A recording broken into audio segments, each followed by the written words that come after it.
Welcome to SP classes. शुभ पाठशाला में सभी विद्यार्थियों का स्वागत है। आज हम सेकंड टर्म का लास्ट वीडियो बना रहे हैं। अभावी मांग जो हमने पिछली वीडियो में डिस्कस किया था, भाई अभावी मांग अधिक मांग डिस्कस किया था, उसको ठीक कैसे किया जाए जो है इस वीडियो में देखेंगे। और इस वीडियो में देखिए, मैंने ज़्यादा कुछ लिखा नहीं है, सिर्फ पॉइंट लिखा है।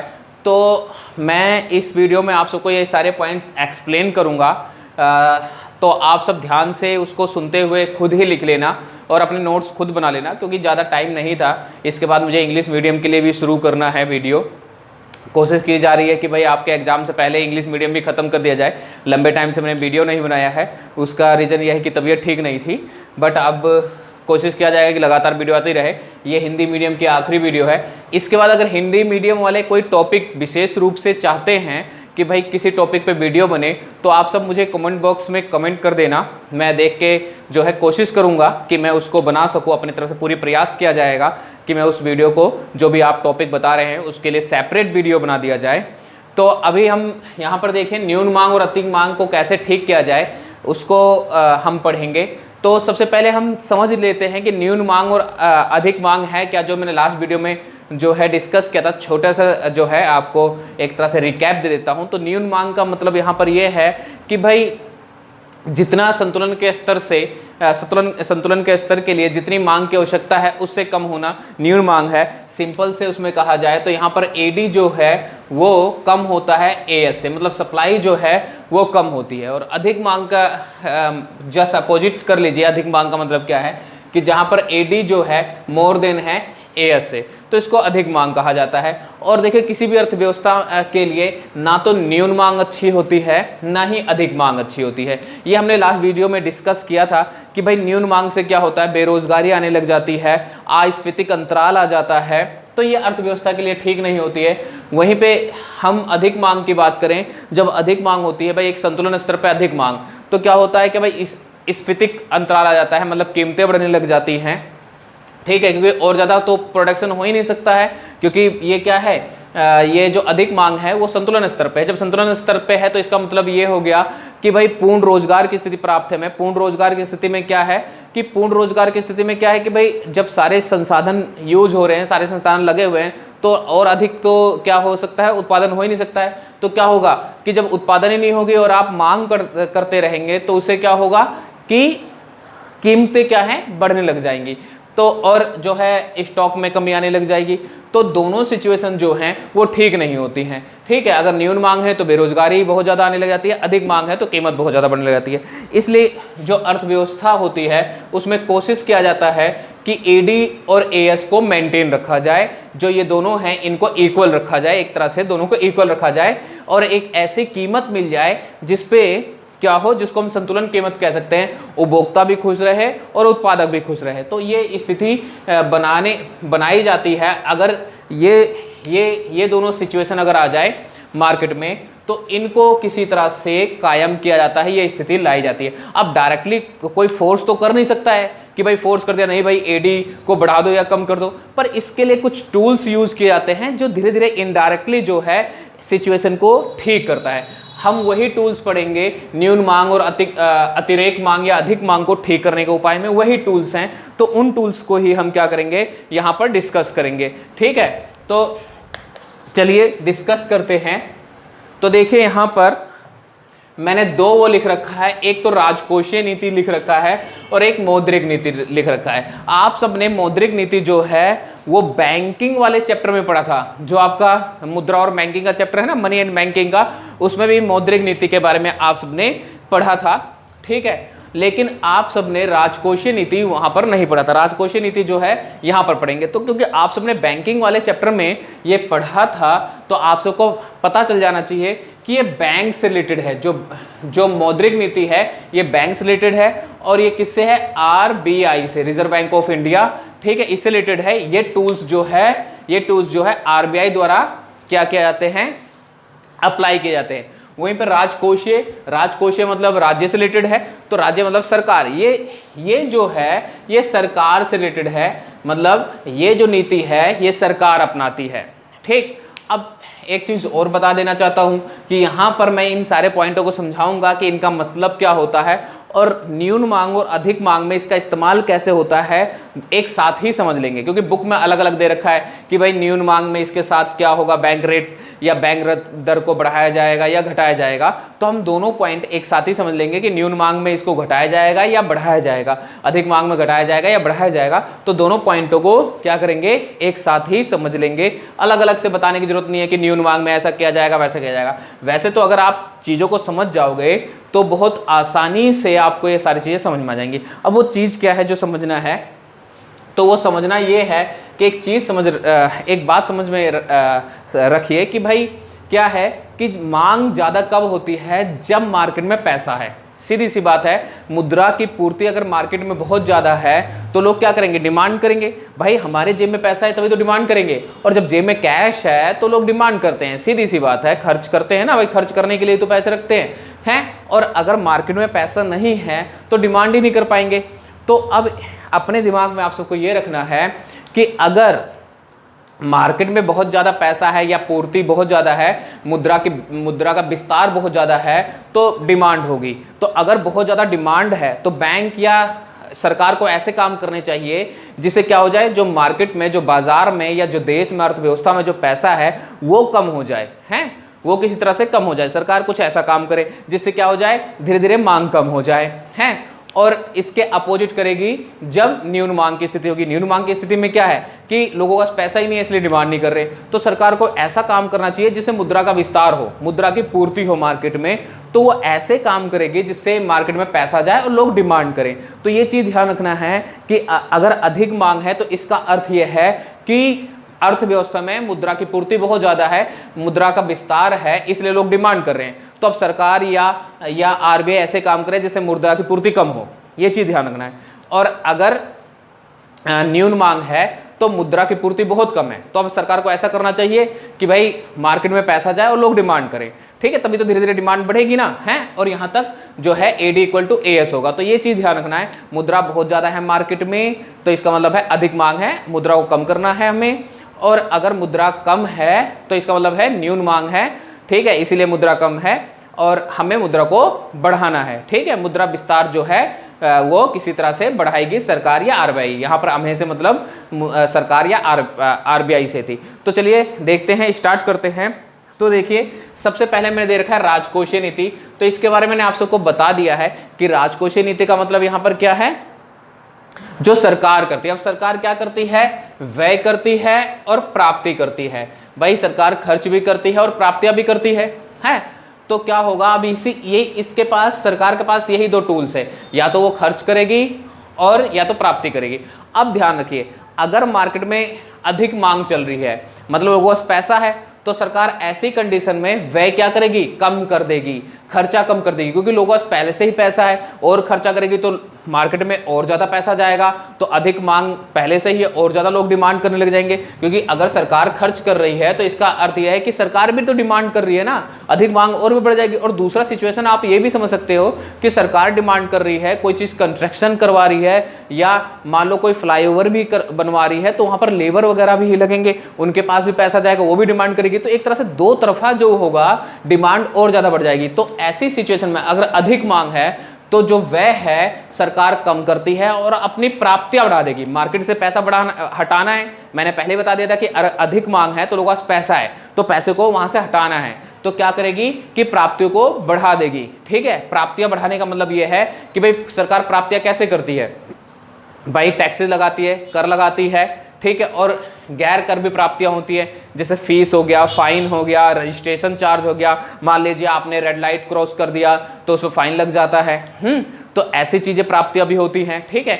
सरकार के कुछ लाभ भी होते हैं, जैसे भाई सरकारी दारू के ठेके हैं, तो ये कुछ लाभ भी होते हैं। तो प्राप्त क्या करेगी कि अगर मान लीजिए मार्केट में अधिक मांग चल रहा है तो सरकार को ये करना है कि किसी तरह से भी क्या करे कि मार्केट में पैसा ना जाने दे और मार्केट से पैसा अपने पास बुलाए। क्योंकि मैंने पहले ही बताया था कि अधिक मांग का अर्थ यह है कि वहाँ जो अर्थव्यवस्था है वहाँ पर पैसा है, ठीक है, तो उसको किसी तरह से पैसे के विस्तार को क्या करेगी, संकुचित करेगी, कम करेगी। और संकुचित करने का ये थोड़ी ना है कि जाकर लोगों से जबरदस्ती पैसे छीन ले या जाकर बैंक से पैसे हटा ले, कोई ना कोई तरीका। तो ये क्या करेगी कि व्यय जो है वो कम कर देगी, अपने खर्चे कम कर देगी, क्योंकि सरकार खर्च करेगी तो भी अधिक मांग होगा ना, अपने खर्चे कम कर देगी और प्राप्तियां बढ़ा देगी, टैक्स वगैरह बढ़ा देगी। अब टैक्स वगैरह अगर बढ़ा देगी, अब देखिए ये सिचुएशन था एडी मोर देन एएस था, ठीक है, मतलब अधिक मांग। तो अब क्या हुआ कि इसने अपनी प्राप्तियां करनी शुरू कर दी, मतलब अपनी प्राप्तियां बढ़ा दी, टैक्स बढ़ा दिया, फीस फाइन बढ़ा दिए। तो क्या होगा कि मार्केट से पैसा धीरे धीरे कम होने लग जाएगा, और मार्केट से पैसा धीरे धीरे कम होगा तो धीरे धीरे एडी क्या हो जाएगी, धीरे धीरे जो अधिक मांग था वो धीरे धीरे कम होते होते एक जगह जाकर इसके बराबर हो जाएगा, ठीक है। तो ये सिचुएशन जो होता है, अधिक मांग में क्या करती है सरकार, व्यय कम कर देती है और प्राप्तियां क्या कर देती है, बढ़ा देती है। और न्यून मांग में बिल्कुल उल्टा कर देती है। न्यून मांग में क्या करेगी, अपने व्यय को बढ़ा देगी और प्राप्तियां कम कर देगी। न्यून मांग में बिल्कुल उल्टा कर देगी और सिचुएशन बिल्कुल उल्टा हो जाएगा। न्यून मांग में क्या है कि भाई एडी लेस देन एएस है। अब क्या करेगी सरकार, अपने व्यय को बढ़ाएगी, अपने खर्चों को बढ़ाएगी, मतलब अपनी जो वित्तीय व्यवस्था है उसको घाटे में करेगी, ठीक है। तो अब क्या होगा कि सरकार भी मांग करेगी, अब खर्चा बढ़ाएगी, मान लो कोई चीज़ बनवा रही है, लेबर को भी पैसा जा रहा है, सब वो सब भी डिमांड करेंगे, तो धीरे धीरे क्या होगा, डिमांड बढ़ना शुरू हो जाएगा और एएस के बराबर हो जाएगा और सरकार अपनी प्राप्तियां जो है कम कर देंगी, हैं। तो आप सबको समझ में आ गया होगा ऐसा क्यों करती है भाई, अधिक मांग में इसको व्यय को कम कर देती है और प्राप्तियां बढ़ा देती है, और न्यून मांग में क्या कर देती है, व्यय को क्या कर देगी, ज्यादा कर देगी और प्राप्तियां घटा देगी, ठीक है। ये सारा खेल जो है मुद्रा के विस्तार को कम और ज्यादा करने के लिए है। अब आ जाइए यहाँ पर मौद्रिक नीति। अब मौद्रिक नीति क्या है, अब जरा समझ लीजिए। मैंने इससे पहले बताया था कि आरबीआई से रिलेटेड है मौद्रिक नीति। इसमें भी दो पॉइंट है, एक तो है मात्रात्मक और एक है गुणात्मक, ठीक है। तो दोनों को समझेंगे। सबसे पहले देखिए मात्रात्मक में बैंक दर, रेपो दर, प्रतिभूतियां और एलआरआर, ठीक है, ये दोनों चीज हैं। और गुणात्मक नीति में देखिए क्या है, सीमांत आवश्यकता, नैतिक परामर्श और साकी रेशनिंग, ये 3 पॉइंट यहां पर है, ठीक। तो सबसे पहले इनका मतलब समझाऊंगा कि होता क्या है, उसके बाद न्यून मांग और अधिक मांग में इसका इस्तेमाल कैसे किया जाएगा ये हम देखेंगे। तो सबसे पहले देखिए बैंक दर क्या है, ठीक है। बैंक दर, तो बैंक दर वो दर है जिस पे आरबीआई जो है कमर्शियल बैंक को दीर्घकालीन के लिए क्या देता है, ऋण देता है, ठीक है। बैंक दर वो दर है जिस पर आरबीआई कमर्शियल बैंक को जो है दीर्घकालीन के लिए ऋण देता है। कमर्शियल बैंक को भी ऋण की आवश्यकता होती है जब उसके पास पैसे नहीं होते अपने बैंक में, तो ऋण देता है। अच्छा, रेपो दर, रेपो दर क्या है, रेपो दर भी बिल्कुल वही है बैंक दर की तरह कि वो दर है जिस पर आरबीआई जो है अल्पकाल के लिए या अल्पकालीन कार्य के लिए क्या करता है, कमर्शियल बैंक को, मतलब कमर्शियल बैंक मतलब व्यापारिक बैंक, वाणिज्यिक बैंक, ठीक है, उसको ऋण देता है। अब जिन बच्चों को व्यापारिक बैंक नहीं पता है तो आरबीआई छोड़ के बाकी सारे बैंक जो एचडीएफसी या स्टेट बैंक या पीएनबी कह सकते हो, या इंडियन बैंक, ये सारे बैंक जो हैं वो व्यापारिक बैंक होते हैं, ठीक है। तो ऋण देता है। अब यहाँ पर बात यह है कि भाई बैंक दर या बैंक रेट और रेपो रेट में फर्क क्या है। तो देखो बैंक रेट में जो आरबीआई है वो दीर्घकालीन कार्यों के लिए या दीर्घकाल के लिए ऋण देता है, और वहीं पर रेपो दर में वो अल्पकालीन कार्यों के लिए अल्पकाल के ऋण देता है। तो अभी तो आप इतना समझिए, फिर इस्तेमाल कैसे करते हैं न्यून मांग और अधिक मांग में ये समझेंगे। उसके बाद देखिए क्या है, प्रतिभूतियां। अब प्रतिभूतियां क्या है, प्रतिभूतियां मतलब होता है सिक्योरिटी, ठीक है। अब जो होता है आरबीआई है समय समय पे कई बार प्रतिभूतियां जो है वो क्या करता है, खरीदता है और बेचता है, मतलब एक तरह से बॉन्ड पेपर लगा लो, ठीक है। बॉन्ड पेपर जो होते हैं वो आरबीआई जो है इशू करता है, खरीदता है और बेचता है समय समय पर, ठीक है। अब खरीदता बेचता कब है ये हम अभी आगे डिस्कस करेंगे, पहले इसका मतलब समझ लीजिए। अब उसका एलआरआर, वैधानिक रिजर्व रेशो, ठीक है। अब इस एलआरआर में देखिए, एलआरआर में आपके पास दो चीजें होती हैं, एक होता है एसएलआर और एक होता है सीआरआर, ठीक है, कैश रिजर्व रेशो, ठीक। तो इन दोनों को मिलाकर LRR बनता है। अब जरा देखिए SLR क्या होता है और CRR क्या होता है। तो सबसे पहले हम CRR डिस्कस कर लेते हैं। तो CRR क्या होता है कि जो कमर्शियल बैंक होता है उसमें जितना डिमांड डिपॉजिट होता है और सावधि जितना डिपॉजिट होता है, जो सावधि जमा होता है, ठीक है, उन दोनों का कुछ परसेंट जो कि अभी लेटेस्ट जो है 4% है, ठीक है, वो क्या करना पड़ता है, कमर्शियल बैंक को RBI में जमा करना पड़ता है। ठीक है, ये ध्यान रखना, RBI में जमा करना पड़ता है। किसका? जो डिमांड डिपॉजिट होती है, मतलब कि जो मांग जमा होती है और जो सावधि जमा होती है, उसका 4% अभी लेटेस्ट जो है, मैंने ये गूगल पे सर्च किया था, आप सब फिर से देख लेना जब एग्जाम के टाइम में लेटेस्ट क्या चल रहा है। तो 4% जो है वो क्या करना पड़ रहा है, जमा करना पड़ रहा है, मतलब ये RBI में जमा करना पड़ रहा है। ये ध्यान रखना, किस में जमा करना पड़ता है, RBI में। तभी आप सबको इन दोनों में डिफरेंस समझ में आएगा। अब ये SLR है, वैधानिक तरलता अनुपात। अब ये क्या होता है, ये भी बिल्कुल इसी तरह से होता है, परंतु ये वो रेशो होता है जो व्यापारिक बैंक जो है, व्यापारिक बैंक वो अपने पास ही जमा करता है फ्यूचर के लिए। फ्यूचर में कुछ भी हो सकता है भाई बैंक में, ठीक है, कोई करप्शन या किसी भी चीज़ के उसके लिए इसका इस्तेमाल करने के लिए, जो कि RBI ही निर्देश देता है, RBI ही वो करता है। तो ये अभी 18% जो है वो है। ठीक है, तो ये दोनों समझ में आ गए होंगे। ये SLR क्या करना पड़ता है, जो कमर्शियल बैंक है उसे अपने पास जमा करना पड़ता है, और CRR क्या करना पड़ता है, नगद आरक्षित अनुपात, ठीक है, कमर्शियल बैंक को RBI में जमा करना पड़ता है। तो ये दोनों समझ में आ गया होगा।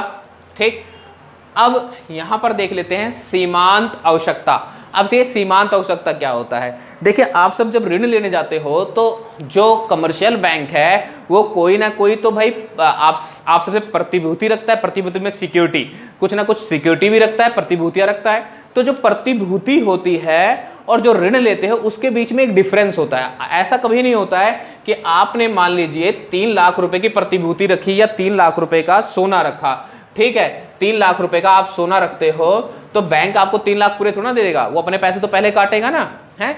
तो मान लो उसने 2,80,000 रुपए क्या करे दिए आपको, तो ये 20,000 का जो डिफरेंस है, 20,000 का, यही क्या है, सीमांत आवश्यकता है। ठीक है, कि जो आप पैसा रखते हो और जो आपको लोन देता है उसके बीच का जो डिफरेंस है उसको हम सीमांत आवश्यकता कहते हैं। ठीक है, उसका देखिए नैतिक परामर्श। अब नैतिक परामर्श क्या है भाई, आप सब शब्द से ही समझ जाइए भाई, सलाह देना है। तो भाई बैंक जो है, RBI जो है कमर्शियल बैंक को सलाह दे सकता है कि भाई इसके लिए लोन दो या ना दो, लोन बढ़ा दो या कम कर दो, पर ये नैतिक है। अब ये नैतिक का मतलब ये होता है कि व्यापारिक बैंक की मर्जी है, कमर्शियल बैंक की मर्जी है, वो माने या ना माने, वो उनकी मर्जी है। उसके बाद देखिए क्या है, साख की रशनिंग। साख की रशनिंग क्या होती है, जो RBI है वो कई बार साख मतलब यहाँ पर ऋण से है, ऋण का कोटा निश्चित कर देता है विभिन्न क्षेत्रों के लिए, मतलब अलग अलग क्षेत्रों के लिए कोटा निश्चित कर देगा कि इस क्षेत्र में इतना ही लोन देना है, इस क्षेत्र में इतना ही लोन देना है, इससे ज़्यादा लोन आप नहीं दे सकते हो। तो इसको साख की रशनिंग कहते हैं, एक तरह से कोटा निर्धारित करना। ठीक, तो आप सबको आई होप ये सारे पॉइंट समझ में आ गए होंगे। अब हमें ये देखना है कि ये न्यून मांग और अतिरेक मांग या अधिक मांग को ठीक कैसे करता है, जरा समझिए इसको ध्यान समझने। तो ध्यान से समझने के लिए फिर से ये चीज आपको ध्यान में रखना है कि अगर मार्केट में मुद्रा का विस्तार बहुत ज्यादा है तो अधिक मांग हो रही है, तो क्या होगा कि RBI उस पैसे को अपने पास खींचने की कोशिश करेगा। और मार्केट में अगर न्यून मांग है, इसका अर्थ ये है कि सीधी सी बात है कि अर्थव्यवस्था में पैसे नहीं हैं, तो RBI ऐसे कोशिश करेगा कि अर्थव्यवस्था में पैसा जाए और क्या करे, लोग मांग करें। ठीक है, तो ये चीज ध्यान रखना, तभी समझ में आएगा। तो चलिए अब बैंक दर और रेपो दर, प्रतिभूतियां और LRR कैसे न्यून मांग और अधिक मांग में इस्तेमाल होता है ये देख लेते हैं। तो पहले बात कर ही चुके हैं बैंक दर क्या होता है, ठीक है, रेपो दर क्या होता है, प्रतिभूतियां क्या होती है और इसका इस्तेमाल कैसे होता है। तो देखिए मैं यहाँ पर एक चीज ले लेता हूँ, न्यून मांग और अधिक मांग। ठीक है, मैंने ये दो वो लिख लिए, अधिक मांग।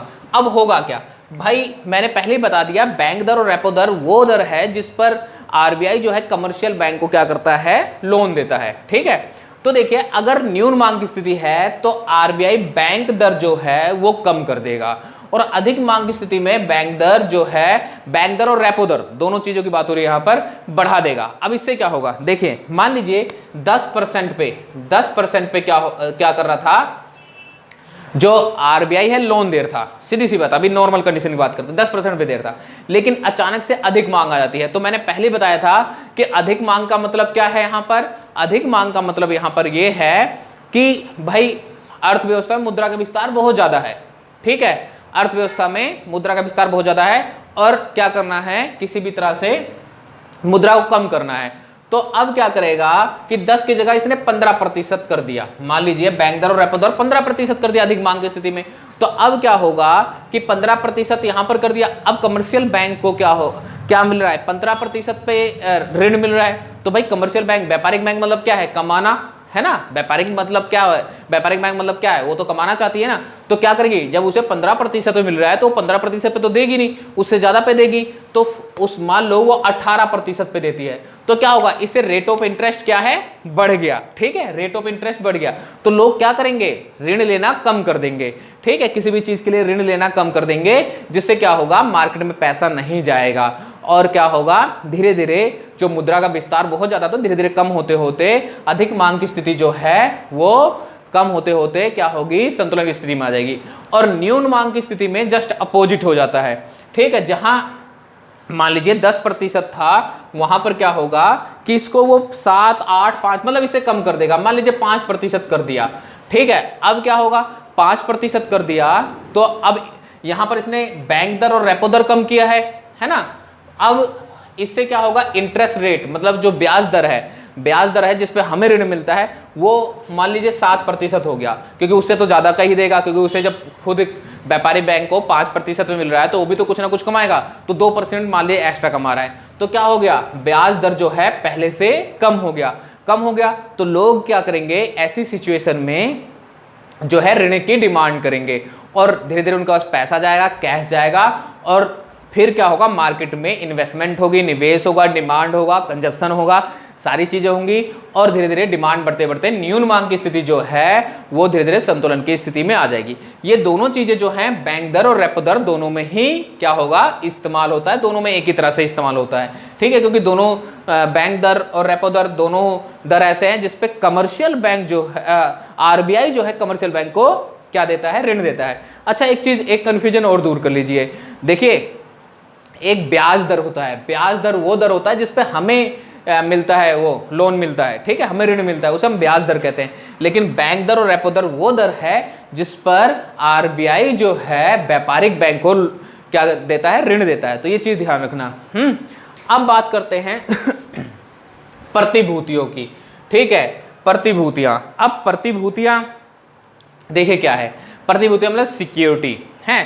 तो क्या होता है, आरबीआई जो है कई बार सिक्योरिटी इश्यू करता है, प्रतिभूतियां इश्यू करता है, मतलब अंश पत्र या बॉन्ड पेपर, एक पेपर होता है आरबीआई उसको कई बार इश्यू करता है, ठीक है। कब इश्यू करता है, खास तौर से जब मार्केट में अधिक मांग चल रही हो, ठीक है। अब ये होता क्या है, इस पे एक अमाउंट लिखा होता है, मान लीजिए 5 लाख अमाउंट लिखा है, रेट ऑफ इंटरेस्ट लिखा होता है कि मान लीजिए 5 लाख पे 10% जो है आपको रेट ऑफ इंटरेस्ट मिलेगा, है।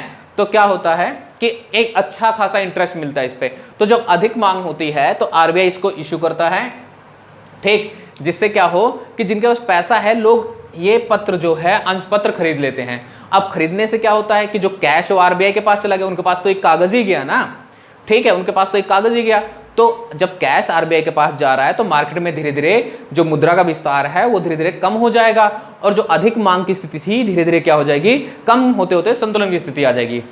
और जब न्यून मांग की स्थिति होती है तो आरबीआई इसका उल्टा करता है, मतलब जो अंश पत्र उसने बेचे थे अब वो खरीदना शुरू कर देता है। खरीदने से क्या होगा, खरीदने से ये होगा कि लोगों को कैश जाएगा और लोग डिमांड करना शुरू करेंगे। फॉर एग्जांपल मान लीजिए मेरे पे कोई अंश पत्र था 10 लाख रुपए का, ठीक है, अब न्यून मांग की स्थिति चल रही है, ठीक, तो क्या करेगा आरबीआई इसको खरीदेगा। अब मेरे पे कैश आ जाएगा तो मैं कुछ ना कुछ तो डिमांड करूंगा ना, कहीं निवेश करूं या कंजप्शन करूं, कुछ भी करूं, तो धीरे धीरे क्या होगा, डिमांड बढ़ेगी और न्यून मांग की स्थिति जो है संतुलन की स्थिति में आ जाएगी। तो इस तरह से वो प्रतिभूतियों का इस्तेमाल करता है।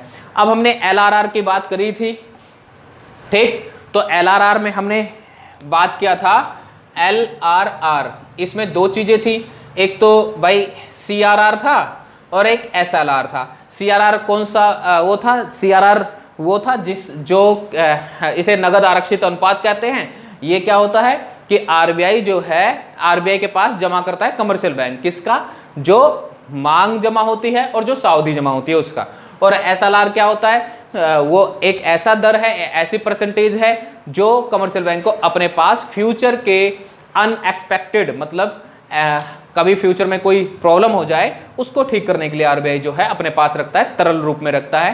तरल रूप मतलब ये हो गया इन कैश ऑफ, मतलब कि भाई कैश के रूप में रख सकता है, सोने चांदी, जिसको तुरंत के तुरंत कैश करवाया जा सके, तरल रूप मतलब ये होता है। सोने चांदी के रूप में रख सकता है या कैश के रूप में रख सकता है, तो SLR हो गया। अब बात करते हैं ये कैसे होता है। अब देखिए CRR मैंने बताया था 4% है, ठीक है, तो CRR 4% है। अब RBI क्या करेगा, जब अधिक मांग होगा तो इस परसेंटेज को बढ़ा देगा, 4% की जगह क्या कर देगा 6% या 8% कर देगा। और जब न्यून मांग होगा तो इस परसेंट को घटा देगा, 4 की जगह 3 या 2% कर देगा। अब इससे फायदा क्या होता है, तो इसको एक एग्जाम्पल से समझ लीजिए, ठीक, एक एग्जाम्पल समझिए। जैसे मान लीजिए कि किसी बैंक में 100 रुपये जमा हुए। अब 4% के हिसाब से तो 4 रुपये RBI के पास चलेगा और 96 मतलब 96 रुपये का क्या करेगा, व्यापारिक बैंक ऋण दे सकता है। ठीक है। अच्छा, अब बात करें कि मान लीजिए अधिक मांग चल रहा है, उसने बढ़ा दिया, तो मान लीजिए उसने 8% कर दिया, तो अब इससे क्या होगा कि 8 रुपये RBI के पास जमा होंगे और व्यापारिक बैंक के पास सिर्फ 92 रुपये बचेंगे और 92 रुपये का ही ऋण दे पाएगा। तो अब इससे क्या होगा कि जब 92 रुपये का ही ऋण दे पाएगा तो क्या हुआ, धीरे धीरे जो मार्केट है, जो अर्थव्यवस्था है, वहां से मुद्रा का विस्तार धीरे धीरे कम हुआ। पहले 96 रुपये तक दे रहा था वो, है ना, पहले 96 तक दे रहा था, अब सिर्फ 92 दे पा रहा है। और हम तो ये 100 रुपये की बात कर रहे हैं भाई, ट्रांजेक्शन तो लाखों करोड़ों में होता है ना। तो क्या होगा कि ऐसे मुद्रा का विस्तार क्या हो जाएगा, कम हो जाएगा, और जो अधिक मांग की स्थिति है वो धीरे धीरे क्या हो जाएगी, संतुलन की स्थिति तक पहुंच जाएगी। ठीक है। और जब न्यून मांग की स्थिति चल रही है तो क्या करेगा, 4%, 100 रुपये पे 4% था, ठीक है, 4 रुपये जमा होते, अब क्या करा उसने, मैंने कहा न्यून मांग की स्थिति में ये CRR कम कर दिया जाएगा। मान लीजिए 2 रुपये कर दिए, तो अब 4 रुपये की जगह 2 ही रुपये जो है, 2% का 2 ही रुपये जो है RBI के पास जाएगा, और 98 रुपये तक वो क्या कर सकेगा, मार्केट में लोन दे सकेगा, मतलब ज़्यादा लोन दे सकेगा, जिससे लोगों के पास ज़्यादा कैश जाए और लोग डिमांड करना शुरू कर दें, और डिमांड करना शुरू कर देंगे, जिससे क्या होगा, धीरे धीरे न्यून मांग जो है बढ़ते बढ़ते संतुलन की स्थिति में आ जाएगा। तो ये CRR था, ऐसी SLR के साथ है, बिल्कुल जस्ट यही है, यही एग्जाम्पल ले सकते हो। बस फर्क इतना है कि SLR अभी प्रेजेंट टाइम में जो है 18% है, ठीक है, 18% जो है उसको कमर्शियल बैंक को, व्यापारिक बैंक को अपने पास रखना होता है। 18% जो भी जमा हो रहा है तो अपने पास रखना होता है। ठीक, न्यून मांग के स्थिति में क्या करेगा कि ये परसेंटेज घटा देगा, जिससे जो व्यापारिक बैंक है अपने पास कम पैसा रखे, मार्केट में लोन ज़्यादा दे। और अधिक मांग की स्थिति में क्या करेगा कि इसको क्या करेगा, बढ़ा देगा, जिससे व्यापारिक बैंक पैसा अपने पास ज़्यादा रखे और लोन क्या करे, कम दे। ठीक है, तो दोनों का सिचुएशन एक ही है। फिर ये आपका हो गया। अब देखते हैं गुणात्मक नीति। गुणात्मक नीति में क्या है, सीमांत आवश्यकता। अब सीमांत आवश्यकता मैं बता ही चुका था क्या होता है जो आप लोन लेते हो और जो प्रतिभूति रखते हो उसके बीच के डिफरेंस को सीमांत आवश्यकता कहते हैं। मैंने एग्जाम्पल भी दिया था कि मान लीजिए आपने 3 लाख का प्रतिभूति जमा की और आपको 2,80,000 का लोन मिल रहा है, 2,80,000 का लोन मिल रहा है। तो अब अधिक मांग की स्थिति होगी तो इन दोनों का डिफरेंस जो है बढ़ा दिया जाएगा, इसको बढ़ा दिया जाएगा, मतलब कि मान लीजिए 2,60,000 दिया जाएगा, ठीक है, 20,000 और जो है अपने पास, जिससे क्या होगा, मार्केट में पैसा कम जाए और डिमांड धीरे धीरे कम हो। और न्यून मांग की स्थिति होगी तो इसको क्या कर दिया जाएगा, इन दोनों के बीच के डिफरेंस को कम कर दिया जाएगा। जहां 2,80,000 की बात होती है वहां 2,90,000 या 95 तक दिया जाएगा। ठीक है, जिससे क्या हो जाए कि भाई ज़्यादा मार्केट में ज़्यादा पैसा जाए और लोग डिमांड करें और जो न्यून मांग की स्थिति है धीरे धीरे संतुलन की स्थिति में आ जाए। अब नैतिक परामर्श मैं बता ही चुका हूँ, बिल्कुल वही है कि भाई अगर अधिक मांग की स्थिति चल रही है तो ये कह सकता है, RBI कह सकता है कि भाई इस चीज़ के लिए कम लोन दो, इसके लिए कम लोन दो, या कुछ भाई बाधाएं लगा सकता है कि लोन इतने % ही दे सकते हो। तो परामर्श वगैरह जो होती हैं, पर परामर्श का मतलब ये है कि भाई व्यापारिक बैंक है, उसकी मर्जी है माने या ना माने। और साख की रसनिंग यही बता चुका हूं कि भाई विभिन्न क्षेत्रों के लिए कोटा निर्धारित करने देना कि इससे ज़्यादा लोन नहीं दे सकते हो। अब ये साख की रसनिंग कम की जाती है जब अधिक मांग की स्थिति होती है, तो साख की रसनिंग कर दी जाती है कि इससे ज़्यादा आप लोन नहीं दे सकते हो, इस क्षेत्र के लिए इससे ज़्यादा लोन नहीं दे सकते हो। और वहीं जब न्यून मांग की स्थिति होती है तो साख की रसनिंग हटा दी जाती है कि ज़्यादा ज़्यादा लोन बांटो आप, ठीक है, जिससे लोग डिमांड करें, निवेश करें, डिमांड करें और धीरे धीरे जो है सिचुएशन ठीक हो जाए। तो ये सारे आई होप ये सारे पॉइंट थे आप सबको समझ में आ गया होगा। मैंने बहुत ईजी वे में आप सबको समझाने की कोशिश की है, आप सबको ये सारी चीज़ें समझ में आ गई होंगी। बहुत इंपॉर्टेंट है, इसमें से एग्ज़ाम में पक्का आएगा, तो इसलिए इसको बिल्कुल ध्यान से करना। और अगर कोई पॉइंट ना समझ आया हो तो मुझे बता देना, मैं अगली वीडियो बना दूंगा। कोई भी ऐसा टॉपिक है जो अलग से डिमांड करना चाहते हैं आप सब, तो बताना, मैं पूरी कोशिश करूँगा कि उसको भी एक्सप्लेन कर सकूँ, अलग से वीडियो बना दूंगा। तो चलिए आज के लिए इतना ही, थैंक यू।